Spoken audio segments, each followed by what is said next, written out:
Hi friends, ఈరోజు జంతికలు ఎలా చేయాలో నేర్చుకుందాం.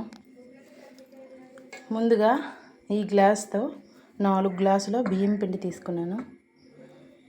అదే గ్లాస్తో ఈ 1 గ్లాసు పుట్నాల పప్పు పిండి, ఈ పుట్నాల పప్పుని మిక్సీ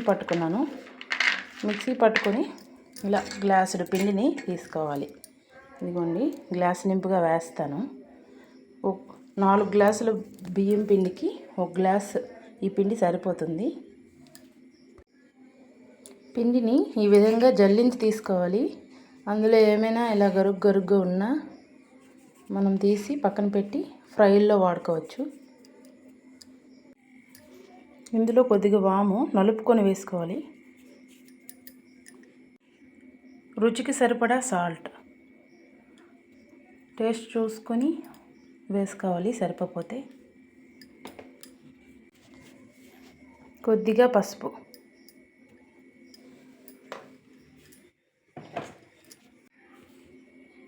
రుచికి సరిపడా కారం. స్పైసీగా తినేవాళ్ళు ఎక్కువ వేసుకోండి, తక్కువ తినేవాళ్ళు తక్కువ వేసుకోండి. ఇలా అన్నీ వేసిన తర్వాత బాగా మిక్స్ చేసుకోవాలి. ఇలా చేయడం వల్ల అన్నీ బాగా కలుస్తాయి. అలా బాగా మిక్స్ చేసుకొని కొద్దిగా చేతిలో తీసుకొని సాల్ట్ చూడాలి.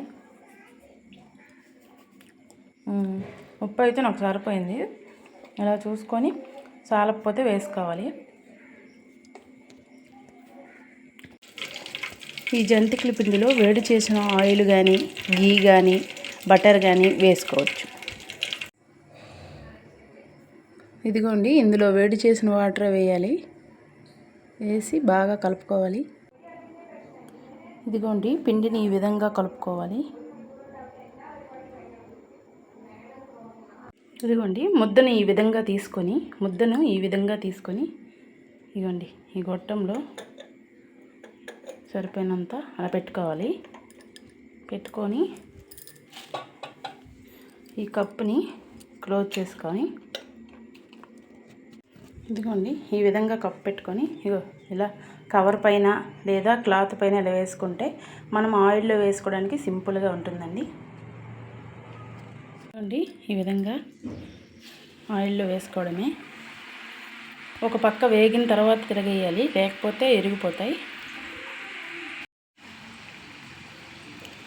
ఇదిగోండి, ఇలా ఎంతో రుచికరమైన జంతికలు తయారైపోతాయి.